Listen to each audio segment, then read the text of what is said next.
Bàbá ẹ wá sà. Kí ló tẹ jókòó sí òun yẹn? Kí ló ṣẹlẹ̀ sà? Ṣé ń bí ẹ ṣe pensioner ni mi. Okay. Lagos State. Okay. So I'm from Ogun State. Okay. Nǹkan tó wá ṣẹlẹ̀ ni pé kò sí nǹkan kò sí ẹ lọ́hùn. Pensioner mi ìdẹ̀ lè jókòó pé kí n má ṣe kankan. Wọ́n á ní bóyá kí n bá wà níbí. Àwọn tó bá rí mi tó bá béèrè. Okay. Bàbá ẹ kú ọdún ẹ kọ́kọ́ gbóúnjẹ iná. Ẹ ṣe sà. Ẹ ṣe o. So ẹ máa fi jẹun ní ẹ máa jẹun sìn. So mo tún fẹ́ fún 2000 náà ẹ máa fi yẹn jẹun lálẹ́. Ẹ ṣe sà.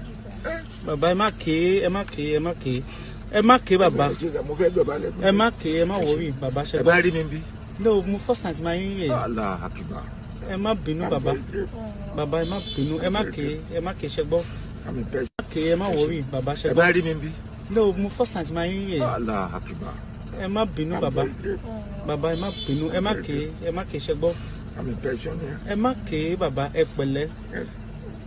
Bàbá ẹ má ké. Thanks, sir. Bàbá ẹ má ké ṣe gbọ́. No, mi ò ké. Ẹ má wọrí. Ṣé máa bí wà lọ́la bí? Máa wà bí. Ibẹ̀ lẹ ń sùn. Bẹ́ẹ̀ni. Ẹ pẹ̀lẹ́ bàbá. Ìta yẹn ló ń sùn. Ibẹ̀ lẹ ń sùn. Bẹ́ẹ̀ sà. Ẹ pẹ̀lẹ́ bàbá máa wá nǹkan ṣe fún yín ṣe gbọ́. O dúpẹ́ lọ́dọ̀ lọ. Ẹ má ké bàbá. Ìgbàlẹ̀ máa wá sà. Máa wá níbi 11:30 lọ́la. Bàbá ó dà máa jókòó pa mi ní níbí lọ. Bàbá ẹnojú yín ẹ pẹ̀lẹ́ ṣe gbọ́ bàbá ẹ pẹ̀lẹ́. 11 ṣe gbọ́. Tẹ́ bá rí iṣẹ́ wo ni ẹ? Security. Bàbá ẹ lè security ní ẹ ti dàgbà jù láti ṣe security. Ok ẹ sábà mi. Kò sí problem. Ẹ pẹ̀lẹ́ ṣe gbọ́ bàbá. Driver's license mi wà lọ́mọ everything mi wà lọ́mọ. Kò sí problem pẹ̀lẹ́. Ok sorry so sad.